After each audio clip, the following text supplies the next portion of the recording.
नमस्कार। प्रदेश के सबसे भरोसेमंद और number 1 news channel India news Haryana में आपका स्वागत है। मैं हूं राज वर्मा और आप देख रहे हैं हमारा खास कार्यक्रम अफसरनामा।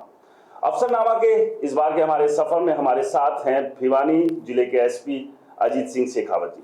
सर, आपका बहुत बहुत स्वागत है हमारे खास कार्यक्रम में। धन्यवाद मुझे आमंत्रित करने के लिए। सबसे पहले तो क्योंकि जो कार्यक्रम है यहाँ पर हम अफसर की निजी जिंदगी से लेके जो फील्ड में किस तरह से आप काम करते हो तमाम पहलुओं को जानने की कोशिश करते हो, तो सबसे पहला सवाल मेरा यही कि परिवार में कौन कौन लोग हैं और आईपीएस बनने तक का जो सफ़र रहा वो किस तरह का सफ़र रहा? जी, मैं झुंझुनू डिस्ट्रिक्ट के एक बड़ाऊ गांव से बिलोंग करता हूं और मेरी जो स्कूलिंग है वो सीकर ज़िले में हुई है। मेरे पिताजी हैं वो बैंक मैनेजर रहे हैं और सीकर में उनकी नौकरी रही है। माताजी गृहिणी रही हैं। हम 3 भाई हैं। सबसे बड़े भाई उन्होंने MNIT जयपुर से पास आउट करके अभी US के अंदर वो नौकरी कर रहे हैं। मेरे छोटे भाई हैं वो राजस्थान गवर्नमेंट जॉब के अंदर ही जयपुर के अंदर ही पोस्टेड हैं। मेरी सारी स्कूलिंग है वो भी सीकर में रही है और सीकर में स्कूलिंग करने के बाद मैंने IIT एंट्रेंस एग्ज़ाम दिया और IIT दिल्ली से मैंने अपना ग्रेजुएशन किया। ग्रेजुएशन करने के बाद में कुछ समय काम करने के बाद मैंने IIM बेंगलोर से मेरा मास्टर्स का MBA किया। उसके उपरांत जब मैं कॉरपोरेट जॉब कर रहा था मुंबई के अंदर, तब मेरा सिविल सर्विसेज की तरफ आने का रुझान हुआ और 2015 में मैं IRS कस्टम्स में सेलेक्ट हुआ और उसके बाद में 2017 में IPS में टर्न था कॉरपोरेट से और सिविल सर्विसेज का, ये कहाँ से मन में आया? क्योंकि कॉर्पोरेट लाइफ भी अपने आप में चकाचौंध है, कम से कम क्योंकि जो अभी प्रेशर रहता होगा काम का वो प्रेशर नहीं है। आपने अपने 8 घंटे की नौकरी की, उसके बाद आपका अपना समय है, लेकिन यहाँ तो 24 घंटे का पता ही नहीं है। नहीं, ये टर्न शुरू से मेरा कोई बहुत विचार नहीं था सिविल सर्विसेज में आने का। पहली प्राथमिकता एक अच्छे से एजुकेशन करने की थी जो IIT और IIM के माध्यम से मुझे मिली। उसके बाद में जब मैं कॉर्पोरेट जॉब में था तब मैंने विचार किया कि आगे 20 साल 30 साल में क्या काम करना मैं अच्छा पसंद करूँगा। तब मैंने अपनी लाइफ के बारे में, अपनी रुचि के बारे में, मैं क्या कंट्रीब्यूशन करने चाहता हूँ उसके बारे में विचार किया। तब मेरे मन में आया कि सिविल सर्विसेज है एक ऐसा माध्यम है जिसमें आप जो भी काम करते हो उसका इम्पैक्ट एक लार्ज एरिया पे होता है, सोसाइटी पे होता है, पूरे डिस्ट्रिक्ट पे होता है या फिर अन्य जगहों पे भी होता है। तो मुझे लगा कि जो सेटिस्फेक्शन है उस काम करने में, जो सिविल सर्विसेज का काम करने में जो सेटिस्फेक्शन मिलेगा वो मुझे शायद कॉर्पोरेट सेक्टर में नहीं मिलेगा। यही मेरे मन का एक विचार था जिसके बाद में मैंने क्रियान्वित किया इसको। तो अभी दोनों एक्सपीरियंस भी आपने किए, तो आज क्या फील करते हैं, क्या लगते हैं? जो कॉर्पोरेट्स का आपका था 2 साल जो आपने जॉब किया और अभी बतौर SP अब यहाँ पर हैं, तो अगर दोनों काम को देखें तो किस तरह से देखते हैं आप? नहीं, दोनों काम एक बिल्कुल ही डिफरेंट एक एक्सपीरियंस रहा है। कॉर्पोरेट लाइफ में आपको बिना स्ट्रेस के आप अपनी जो क्रिएटिविटी है, जो अपना मेहनत है वो कर सकते हैं, बट उसका इम्पैक्ट एक सीमित संस्थान तक ही लिमिट रहता है। यहाँ पे जब सिविल सर्विसेज में आए हैं और यहाँ पे SP के तौर पे भी काम कर रहे हैं, तो जो भी कार्य हैं, दिन प्रतिदिन जो कार्य करते हैं उसका एक इम्पैक्ट पूरे ज़िले पे जाता है और मुझे लगता है कि यहाँ पे मुझे काफ़ी अच्छा सेटिस्फेक्शन मिल रहा है। लोगों को की समस्याएं हैं उनको सुलझाने का इतना मौका मिलता है। और पर्सनल लाइफ में ये ज़रूर सत्य है कि स्ट्रेस रहता है, काम करने के प्रेशर्स रहते हैं, परंतु उस काम को करने का एक सेटिस्फेक्शन भी अलग है। बतौर SP जब आप ऑफिस में होते हैं और अजीत सिंह शेखावत जब घर पर होते हैं या दोस्तों के साथ होते हैं, परिवार में होते हैं, तो वो अजीत सिंह शेखावत किस तरह से रिएक्ट करते हैं, क्या करना पसंद करते हैं, किस तरह की फिल्में हो या रूटीन लाइफ में कि किस तरह से आप दिन को बिताते हैं, खासतौर से अगर छुट्टी का जो वक्त रहता है? नहीं, देखिए, प्रोफेशनल लाइफ में हमारे पास बहुत कमिटमेंट्स रहते हैं और हमें एक अलग तरीके से, एक फर्म तरीके से चीज़ों को डील करना होता है। परंतु जब पर्सनल लाइफ में हमारे जो इंटरेस्ट हैं, जैसे मुझे क्रिकेट देखने का शौक़ है, फिल्में देखने का शौक़ है, बुक्स पढ़ने का शौक़ है, ये सब चीज़ों से मैं अपना समय व्यतीत करता हूँ। साथ में अपने परिवारजनों के साथ और अपने दोस्तों के साथ जो हमारे समय होते हैं वो बड़े अच्छे रहते हैं, जिससे एक माइंड में वो एक आती है कि एक स्ट्रेस जो काम का है वो दूर किया जा सकता है और उसके बाद में काम करने की एक अलग से फिर से इच्छा जागृत होती है। क्रिकेट की बात की, IPL भी चल रहा है और लगातार तो कौन सा खिलाड़ी है जो आपका खास पसंदीदा है, इंडियन टीम की बात करें या बाकी जो बाकी टीम्स हैं उसमें से? नहीं, मेरा सबसे पसंदीदा खिलाड़ी राहुल द्रविड़ रहे हैं और बॉलर्स के अंदर शेन वॉर्न रहे हैं, ग्लेन मैकग्राथ रहे हैं। अभी आईपीएल है, वो उतना ज़्यादा तो फॉलो नहीं कर पाते हैं क्योंकि डे टू डे वर्किंग में काफ़ी बिजी रहते हैं, परंतु मैं जैसे इनके जो क्वार्टर फाइनल्स है, सेमीफाइनल्स है, वो उनमें ज़रूर देखता हूँ। फिल्में भी कम ही देख पाना हो पाता है आजकल, परंतु जो अच्छी मूवीज़ होती हैं जिनमें एक अच्छा मैसेज हो, जिनसे एक प्रेरणा मिलती है, वो मूवीज़ भी देखने की कोशिश करते हैं। तो मौका मिलता है काम से कि चलिए अब फैमिली के साथ थिएटर पर जाकर मूवी देखी जाए? नहीं, जैसे भिवानी में आने के बाद तो अभी मौका नहीं मिल पाया है, बट परंतु आजकल काफ़ी ओटीटी प्लेटफॉर्म्स है, उसके द्वारा भी और फैमिली के साथ में समय समय पे हम थोड़ा सा ये रुचि में अपने समय व्यतीत करते तो हैं। क्रिकेट देखना ही पसंद करते हैं, खेलना भी? नहीं, बिल्कुल खेलना भी पसंद करते हैं। भारत में तो कोई ऐसा आदमी नहीं होगा जो क्रिकेट खेलना पसंद ना करता हो, तो क्रिकेट खेलना भी पसंद करते हैं, देखना भी पसंद करते हैं। बॉलिंग बैटिंग दोनों करने में अच्छी रुचि रही है जी। इसके अलावा देखिए, युवाओं के लिए बहुत सारे ऐसे युवा हैं जो अपनी लाइफ में, करियर में बहुत कुछ करना तो चाहते हैं, लेकिन एक सही सलाह, एक सही दिशा नहीं मिलने की वजह से वो जो मुकाम तक पहुंच सकते वो नहीं पहुंच पाते। तो ऐसे युवा, क्योंकि आपने कॉर्पोरेट से लेकर यहाँ तक का जो सफ़र तय किया, किस तरह की चुनौतियाँ आती हैं और उनसे किस तरह से निपटा जाए? देखिए, किसी भी क्षेत्र में यदि आपको अच्छा करना है तो आपके मन में एक मेहनत करने की पूरी इच्छा होनी चाहिए, और दूसरा है जो आपका जो लक्ष्य है वो निर्धारित होना चाहिए। तो जब हमने भी सिविल सर्विसेज की तैयारी की, उसमें कुछ सेटबैक्स आए। ऐसा नहीं है कि पहली बार के अंदर ही हमारा सिलेक्शन हो गया। तो हमेशा एक जीवन में कठिनाइयाँ आती रहती हैं, लेकिन आपको हमेशा ये ध्यान रखना पड़ेगा कि आपका लक्ष्य यदि निर्धारित है और आप में उसके लिए आप एक पैशनेट फील करते हो और उसके लिए मेहनत करने को तैयार हो, तो सफलता मिलनी बिल्कुल निश्चित है। मैं युवाओं को यही संदेश देना चाहता हूँ कि कभी भी छोटी मोटी कठिनाइयों से बिल्कुल भी घबराना नहीं चाहिए। ये छोटी मोटी कठिनाइयाँ तो जीवन का पार्ट है और हर व्यक्ति के जीवन में आती है, परंतु उनसे आप किस तरह से संघर्ष करते हैं, किस तरह से आप अपने लक्ष्य के लिए जुटे रहते हैं और अपने मन में एक अच्छी भावना से यदि मेहनत करते हैं तो उसका हमेशा अच्छा परिणाम मिलता है। चलिए, बहुत बहुत अच्छा मैसेज है युवाओं के लिए, क्योंकि चुनौतियां तो जीवन में हर मोड़ पर आती है, तो उनसे घबराना नहीं है, डरना नहीं है, उनके सामने खड़ा रहना है, तभी आपको कामयाबी मिलेगी। तो निजी ज़िंदगी के बारे में काफ़ी कुछ जाना है। इसके अलावा जब ऑफिस में रहते हैं या फील्ड में रहते हैं अजीत सिंह शेखावत जी, तो वहाँ किस तरह से पूरा दिन काम करते हैं, तो वो भी तस्वीरें आपको दिखाएंगे।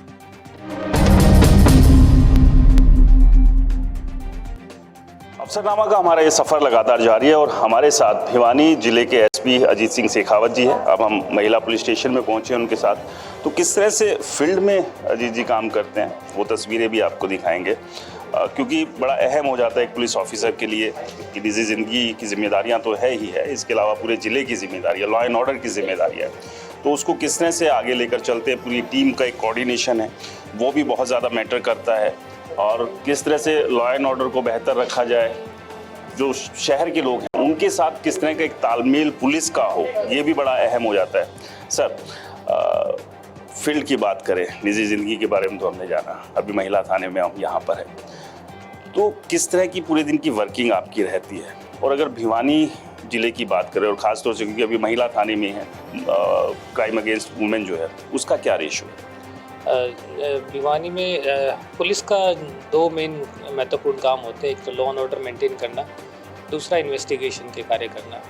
तो ये महिला थाना है जो हमारा सरकार की एक अच्छी मुहिम रही है कि जो महिलाओं को जो है न्याय दिलाने में बिल्कुल भी देरी ना हो, और जो महिला विरुद्ध अपराध हैं उनके अंदर जो एक असमानता समाज में आ रखी है उसको दूर करने का एक प्रयत्न रहता है। तो ये महिला थाने हमारे, जिसमें सारे स्टाफ मुख्यतः महिला कर्मचारी रहती हैं, जो महिलाओं की समस्याओं को अच्छी तरह से समझ सकती हैं और साथ में उनकी समस्याओं को अच्छी तरह से समझ के सुलझान भी बड़ी जल्दी करती है। और इन महिला थानों में आप देखेंगे कि हमारी अच्छी सुविधाएं सरकार ने दी गई है। इन्वेस्टिगेटिंग ऑफिसर्स हैं वो भी हमने बड़े अच्छे क्वालिटी के नियुक्त किए होते हैं। महिला सेल भी इस थाने के अंदर काम करता है। तो किसी भी प्रकार की महिलाओं को कुछ समस्या आती है तो वो हम महिला थाने के द्वारा दूर करने की कोशिश करते हैं। महिला अपराधों के बारे में देखा जाए तो भिवानी में ऐसी कोई बहुत सेंसिटिविटी नहीं है। जो महिलाओं के विरुद्ध जो अपराध होते हैं, उसमें एक बड़ी महत्वपूर्ण कैटेगरी होती है किसी स्ट्रेंजर द्वारा, किसी अज्ञात आदमी द्वारा किसी महिला के साथ अपराध किया जाता है, तो वो हमें बहुत सीरियसली लेते हैं। तो इस तरह के मामले हमारे भिवानी जिले में कोई हमारे सामने नहीं आए हैं, 1 या 2 मामले आए हैं। बाकी मैक्सिमम जो मामले हैं वो किसी पुराने जान पहचान के आदमी हैं या फिर परिवारजन है, कोई रिलेटिव हैं, उन्हीं के द्वारा जो महिलाओं के विरुद्ध अपराध किए जाते हैं उनके मामले सामने आते हैं। पुलिस को लेकर हमेशा एक शिकायत रहती है कि भी पुलिस स्टेशन जाएं अपनी शिकायत को लेकर तो उल्टा डांट डपट देते हैं, एक व्यवहार को लेकर जो है बात होती है, तो उस पर कितना क्या कुछ काम किया जाता है कि नहीं कि कोई अगर पीड़ित आ रहा है तो उसकी शिकायत तो सुनी ही जाए, उसको एक अच्छा व्यवहार भी मिले। नहीं, ये आपका एक बहुत महत्वपूर्ण प्रश्न है, क्योंकि हमारे पास जो भी लोग आते हैं वो किसी न किसी प्रकार से पीड़ित आते हैं और उनकी पीड़ा को कम करना हमारा काम है, ना कि उनकी पीड़ा को बढ़ाना। तो हमारी तरफ से एक विशेष निर्देश सारे इन्वेस्टिगेटिंग ऑफिसर्स को दिए गए हैं कि हर मामले के अंदर पीड़ित की सुनवाई करें, जो भी कंप्लेंट आती है उसकी तुरंत एंट्री करें और साथ के साथ उनकी समस्याओं को सुलझाने का इस बारे में बहुत बार आईओ की ट्रेनिंग भी दी गई है और उनकी व्यवहार में सुधार के लिए हमेशा लगातार प्रयत्न जारी रहते हैं। एक अच्छी चीज़ है, खैर मैं आपको पूरी टीम को बधाई भी दूंगा कि पुलिस स्टेशन जो हमने देखा है बड़ा ही साफ़ सुथरा है और पूरी तरह से मेंटेन किया गया है। तो सिर्फ ये महिला थाना ही मेंटेन है या पूरे ज़िले के भी थाने इसी तरह से? नहीं, लगभग हमारे जो पुलिस स्टेशन है वो सभी अच्छे से मेंटेन रखने की कोशिश करते हैं। जो भी नए थाने बने हैं जिनमें बिल्डिंग की अभी व्यवस्था नहीं है, उनके अलावा सभी थाने अच्छे साफ़ सुथरे दिखाई देते हैं। महिला थाने में एक विशेष मैं इनको बधाई के पात्र हैं, क्योंकि इन्होंने जो इतने अच्छे तरह से मेंटेन कर रखा है, तो पूरे पुलिस डिपार्टमेंट को इन्होंने दिखा दिया है कि यदि आपस में सामंजस्य हो और आपकी मेहनत करने की हो तो एक थाने को कितना, परिसर को इतना अच्छा रखा जा सकता है ताकि इसमें काम करने का मन भी करे और जो पीड़ित आते हैं उनको भी एक अच्छा अनुभव है। बहुत अच्छा है, क्योंकि वर्क प्लेस जितना साफ सुथरा होगा, मेंटेन होगा, आपका खुद का भी काम करने का मन करता है और जाहिर सी बात है लोग जो यहाँ शिकायत लेकर आते हैं तो उनके लिए भी एक सुविधा लगती है, तो वो बेहतर है। एक यहाँ से अभी आगे चलेंगे सर, एक आखिरी सवाल, जो महिला पुलिस स्टेशन की बात करें तो कितने महिला पुलिस स्टेशन है? एक ही है, और स्ट्रेंथ की बात करें यहाँ महिला पुलिस स्टेशन में वो कितनी? नहीं, महिला पुलिस स्टेशन हमारे ज़िले में एक महिला पुलिस स्टेशन है, तो साथ में जितने भी रूरल एरिया के जो पुलिस स्टेशन हैं उनमें सब में महिला हेल्प डेस्क भी हमने स्थापित की है। और महिला थाने के अंदर हमारे पास 10 इन्वेस्टिगेटिंग ऑफिसर है, उसके अलावा अन्य स्टाफ भी है, दुर्गा शक्ति है, पीसीआर है, डायल 112 की गाड़ियाँ भी महिला थाने को दी गई है। इसके अलावा एक मित्र कक्ष भी हम बाहर दिखाएंगे आपको स्थापित किए गए हैं, जहाँ में किसी को भी किसी प्रकार की समस्या हो तो पुलिस कर्मचारी न समझते हुए एक मित्र की तरह आपके साथ एक व्यवहार करेंगे और किसी तरह की भी आपको वेरिफिकेशन या और कोई डिटेल चाहिए तो वो प्रदान करेंगे। आप देख सकते हैं कि महिला थाना के प्रेस परिसर बहुत अच्छे से मेंटेन हमारे कर्मचारियों ने किया हुआ है और इसके लिए वो बधाई के पात्र हैं। चलिए सर, हमारी तरफ से भी बहुत बहुत बधाई आपको और आपकी पूरी टीम को। आगे भी ये सफ़र जारी रहेगा और ऑफिस में किस तरह से काम करते हैं एसपी साहब, और इसके अलावा बाकी जो लॉ एंड ऑर्डर को मेंटेन करने के लिए और जो पुलिस फोर्स की क्या कुछ स्ट्रेंथ है उस पर भी आगे चर्चा करेंगे।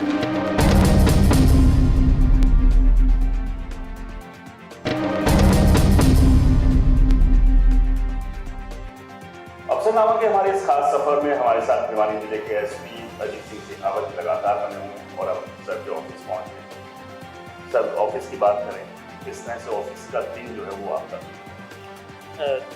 जो हमारे पुलिस डिपार्टमेंट में जो पूरा महकमा है, मेन कार्य सारा पुलिस स्टेशन के अंदर होता है। उनके सुपरविज़न के लिए डीएसपीज होते हैं और उनके ऊपर एसपी की एक पोस्ट रहती है।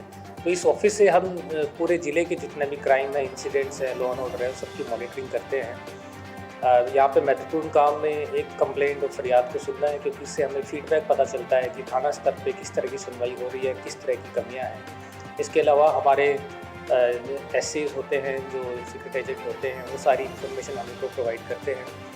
और पुलिस थानों से भी हमारे पास सारी जो एरिया है उसके अंदर किस तरह की घटनाएं हो रही है, क्या घटनाएं हो रही है, उसकी सूचना आती है। कंट्रोल रूम से भी हमारे पास सूचना आती है। तो सुबह सबसे पहले इन सारी चीज़ों का एक विश्लेषण किया जाता है कि किस तरह की घटनाएं पिछले दिन में हुई है और क्या महत्वपूर्ण मुकदमे हैं जिनके बारे में सुपरविजन करने की आवश्यकता है, किसमें इन्वेस्टिगेशन की आवश्यकता है, किन किन लोगों को अरेस्ट किया गया, किन किन लोगों की बेल एप्लीकेशन लगी, ये सारे कार्य हम यहाँ से मॉनिटरिंग की जाती है। इसके अलावा ऑफिस को चलाने के लिए जितने भी कार्य हैं वो सारे एसपी ऑफिस के द्वारा ही। शिकायत करते फरियादी इस तरह की आमतौर पर शिकायतें ज़्यादातर होती है जो आपका दोस्त एसपी ऑफिस में 11 बजे से लेके 1 बजे तक यहाँ पे ओपन दरबार रहता है कि कोई भी आके अपनी कंप्लेंट यहाँ पे दे सकता है। इसमें जो महत्वपूर्ण कंप्लेंट्स हैं, कुछ तो मुकदमों के अंदर कोई प्रगति नहीं हुई है, उस तरह की कंप्लेंट्स आती हैं। कुछ एफआईआर दर्ज नहीं हो रही है या फिर किसी तरह की कार्रवाई में उनको संतुष्टि नहीं है, उस तरह की कंप्लेंट्स आती है।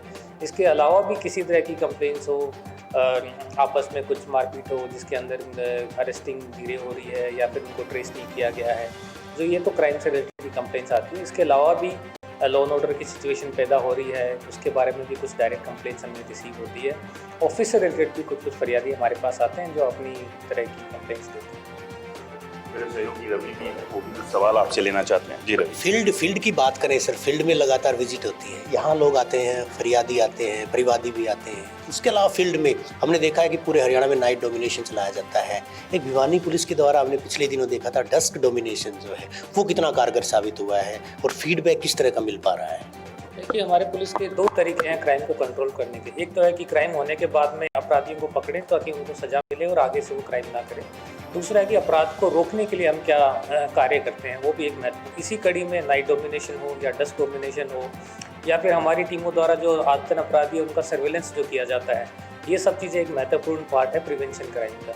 इसी में डस्ट डोमिनेशन में हम क्योंकि हमने पाया कि जितने भी क्राइम हो रहे हैं उनमें से काफ़ी सारे लोग बिना नंबर की मोटरसाइकिल या वाहन यूज़ करते हैं, तो हमने शाम को इस तरह के प्रोग्राम चलाए हैं जिसके अंदर बिना नंबर की मोटरसाइकिल को चेक की जाए ताकि अपराधियों में डर रहे कि पुलिस की नाकाबंदी है, पुलिस की चेकिंग हो रही है और अपराधी कार्य करने से पहले थोड़ा सा हिचके। इसी संबंध में हम लगातार जो बिना नंबर प्लेट की मोटरसाइकिलें हैं वाहन है उनका चलान करते रहते हैं। और एक सर्विलेंस का एक हमारा बड़ा सिस्टम है जिसके अंदर जो भी अपराधी हैं जेल से बाहर भी आते हैं या फिर बार बार अपराध करते रहते हैं, उनका लगातार हम सर्विलेंस करते रहते हैं कि किस तरह की गतिविधियाँ कर रहे हैं ताकि वो फिर से अपराध करने से उनमें थोड़ा एक डर पैदा हो। सर, ऑफिस बिजनेस से काम करता हूँ, डायल 112 बिजनेस से काम कर रही है भिवानी में, और डायल 112 के शुरू होने के बाद कितना फर्क पड़ा है वो भी एक बार रियल टाइम अगर संभव हो पाए तो वो भी देखना चाहेंगे और उसको भी समझना चाहेंगे। नहीं, बिल्कुल। डायल 112 एक की बहुत ही महत्वाकांक्षी और महत्वपूर्ण योजना है जो सरकार की लागू की गई है भिवानी जिले में। मैं इसका आपको महत्व बताता हूँ। मैं बीच भी रोकूंगा, मैं चाहूँगा आपसे रिक्वेस्ट है कि डायल 112 जहाँ से ऑपरेट होती है वहीं पर चलकर अगर हम वहाँ उसको देखेंगे तो लोगों को भी एक तस्वीर जो है वो अच्छे से समझ में। भिवानी जिले में डायल 112 किस तरह से काम कर रहा है वो भी सर से समझेंगे। हम यहीं कंट्रोल रूम में हैं। सर, पहले डायल 100 था, अब डायल 112 है। एक तो दोनों का फ़र्क जानना चाहेंगे कि क्या ज़रूरत आन पड़ी कि भी 100 ऑलरेडी था तो उसको 112 किया और उससे कितनी एफिशिएंसी बढ़ी है। डायल 112 का कंसेप्ट ऑल ओवर इंडिया में एक इमरजेंसी रिस्पांस जो सर्विस है उसके तहत लागू हुआ है। डायल 100 की जो कॉल्स आती थी वो डायरेक्ट डिस्ट्रिक्ट कंट्रोल रूम में आती थी और यहाँ पे शिकायतें मिलती थी कि 100 नंबर की कॉल उठाई नहीं जा रही है या फिर उसमें रिस्पॉन्स करने में देरी हो रही है। तो सरकार ने ये योजना चालू की है जिसमें सारी कॉल्स है वो कॉल सेंटर में पंचकुला जाती है और वहाँ पे सारी कॉल जिस भी डिस्ट्रिक्ट की है जहाँ पे भी आवश्यकता हो वहाँ पे सिस्टम के थ्रू यहाँ के कंट्रोल रूम के अंदर दिखाई देती है। पंचकुला कॉल जाएगी और फिर वापस यहाँ पर उसका अगर मैसेज आता तो क्या डिले नहीं बढ़ जाएगा? नहीं, बिल्कुल ये सिस्टम इंटरनेट से जुड़ा हुआ है और उसमें बिल्कुल भी डिले नहीं है। केवल जो कम्युनिकेशन ऑफिसर है वो कॉलर की जो ज़रूरत है उसको समझने का समय लेता है। उसके अलावा विदिन 5 मिनट्स कॉल आ जाती है और हमारा रिस्पॉन्स टाइम आपको दिखाएं तो लगभग गाड़ियों का 10 से 15 मिनट में अपने गंतव्य पे जिस भी कॉलर को जहाँ ज़रूरत है वहाँ पे पहुँच जाती है। तो इसका रिस्पॉन्स टाइम में काफ़ी सुधार हुआ है और पूरे भिवानी ज़िले में 21 ERV की गाड़ियाँ दी गई है और लोगों का रिस्पॉन्स भी हमें काफ़ी अच्छा मिला है। इसके अंदर मैं जैसे बताना चाहूँगा कि पहले लगभग 10 से 15 जो महिला विरुद्ध अपराध की शिकायतें आती थी और घट के 2 या 3 रह गई हैं। इसी तरह हमारे पास भी पर्सनली भी काफ़ी फ़ोन रात को आते थे लेकिन वो आजकल आने कम हो गए हैं क्योंकि ERV तुरंत उन पर रिस्पॉन्ड करती है, समय पे पहुंचती है और घटनाओं को सुलझाती है। जो ट्रैक करते हैं आप, जो गाड़ियाँ आप 21 गाड़ियाँ जैसे बताया कि भिवानी जिले में है डायल 112 की, तो उनको ट्रैक कैसे करते हैं कि हाँ जहां उनकी ड्यूटी लगाई थी वो वहीं पर हैं या कहीं दूसरी जगह तो नहीं चले गए, या फिर जब कॉल आ रही है तो जहां पहुंचना है जो पीड़ित है, जिन्होंने शिकायत की है, जिन्होंने इन्फॉर्मेशन दी है, उनके पास वो सही समय पर पहुंच रहे हैं या नहीं, तो वो ट्रैकिंग किस तरह से होगा? देखिए, जैसे ही कोई कॉल आती है और किसी ERV जो व्हीकल को वो कॉल असाइन होती है, तो ये हमारे ये सिस्टम पे बिल्कुल रिफ्लेक्ट करता है। जैसे आपको दिखाना चाहेंगे कि ये शिकायतकर्ता ने किस बारे में शिकायत दी है, डोमेस्टिक वायलेंस की शिकायत है, इनका फ़ोन नंबर क्या है, इनका नाम क्या है, ये सारा तुरंत इस स्क्रीन पे आ जाता है। जो हमारे यहाँ से जो अधिकारी है वो इस मैप से देखते रहते हैं कि गाड़ी कहाँ पे है, वो चल रही है, खड़ी है, या फिर मूव होना स्टार्ट हुई है, नहीं हुई है। यदि नहीं होती है तो हम तुरंत यहाँ से उनको कुछ गाड़ी मूव कर रही है। हाँ, जैसे बिल्कुल ये गाड़ी है, जैसे अपने इनको इवेंट भी असाइन हो रखा है, और हाँ, तो ये गाड़ी नंबर नाम आ जाता है, इनके नाम नंबर सब कुछ आ जाते हैं, और किस दिशा में जा रही है, जहाँ इनकी शिकायत है उस तरफ जा रही है नहीं जा रही, ये हम बिल्कुल ट्रैक कर पाते हैं। और ये दिन रात 24 घंटे ये सिस्टम काम करता है, और अलग अलग अधिकारियों की ड्यूटी लगी रहती है, और इसका रेस्पॉन्स हमारे लिए बहुत ही पॉजिटिव रेस्पॉन्स आया है, और लोगों में जो संतुष्टि है उसका लेवल भी काफ़ी बढ़ा है। जो कॉल्स है पहले भी जैसे 100, तो अभी 100 भी काम कर रहा है, या अब 100 को पूरी तरह से बंद कर दिया गया, हम स्विच कर गए हैं 112 पर? नहीं, जब आप 100 को कॉल करते हो तब भी वो 112 की तरफ ही चला जाता है डाइवर्ट होके। तो आप चाहे 100 करो चाहे 112 करो, कॉल हमेशा ARV सिस्टम के थ्रू ही जनरेट होती है। इसके अलावा जो शिकायतों की बात करें, अगर हर रोज़ जो शिकायतें हैं डायल 112 की, वो कितना उसका फ्लो है हर रोज़, और हम कितना उन शिकायतों पर रिएक्ट करके उनको एक एक समाधान दे पाते हैं? देखिए, इसका सबसे महत्वपूर्ण उद्देश्य था कि रिएक्ट कर पाना है, कि समय पे पुलिस ना पहुंचे, इस तरह की कभी शिकायत नहीं होनी चाहिए। तो हमारे यहाँ पे हर गाड़ी को लगभग 3 से 4 शिकायतें दिन में प्राप्त होती है, और हमारा रिस्पॉन्स टाइम लगभग 15 मिनट से 20 मिनट के एवरेज टाइम है, क्योंकि बड़ा ज़िला है और रूरल एरिया में भी जाना होता है। तो 15 से 20 मिनट में सारी गाड़ियाँ अपने स्थान पे पहुँच जाती है और उनकी समाधान करने की कोशिश करती है। यदि वहाँ पे तुरंत मौके में समाधान नहीं होता है तो थाने से अलग से इन्वेस्टिगेटिंग ऑफिसर को बुला के उनका समाधान कराया जाता है। सर, एक आखिरी, इस सफ़र का एक आखिरी सवाल, क्योंकि राजस्थान का बॉर्डर भी लगता है भिवानी ज़िले से, तो वो किस तरह से अपने आप में एक चुनौती है आप लोगों के लिए? थोड़ा किसी भी स्टेट का बॉर्डर हो तो थोड़ा चैलेंज रहता है, क्योंकि इसमें स्मगलिंग होने के चांसेस बढ़ जाते हैं, और जो अपराधी होते हैं वो वहाँ पे वारदात करके अपने यहाँ भिवानी में आके, और भिवानी वाले अपराधी दूसरे एरिया में जाने की कोशिश कर सकते हैं। हमारा सभी डिस्ट्रिक्ट जो आसपास के डिस्ट्रिक्ट पुलिस हैं उनसे कोऑर्डिनेशन अच्छा रहता है, और हमारे इंटर डिस्ट्रिक्ट जो नाके हैं, 5 नाके हमने लगा रखे हैं, उन पर भी लगातार चेकिंग होती रहती है। परंतु आपका सवाल सही है, यहाँ पे भी कुछ चैलेंजेस रहते हैं, लेकिन पुलिस डिपार्टमेंट हमेशा उनके लिए तैयार रहता है। अरे, हम उम्मीद करते हैं आप भिवानी ज़िले के जो लोग हैं उन्हें तुरंत समाधान दें, और जो आप दे भी रहे हैं, लगातार जो प्रयास कर रहे हैं आप, आपकी पूरी टीम, उसको बधाई, और आपने आज हमें समय दिया, इसके लिए बहुत बहुत धन्यवाद आपका। और मैं आशा करता हूँ कि पुलिस डिपार्टमेंट के बारे में आपको आज जानने का और समझने का मौका मिला। बहुत अच्छा एक्सपीरियंस था, पूरा दिन जो आपके साथ बिताया, पुलिस को भी अच्छे से समझा किस तरह से वर्किंग है, वो सारी चीज़ें। हाँ, बिल्कुल, धन्यवाद। Thank you. तो अफसरनामा के इस सफ़र में फ़िलहाल इतना ही, लेकिन आप कहीं मत जाइए, देखते रहिए इंडिया न्यूज़ हरियाणा। नमस्कार।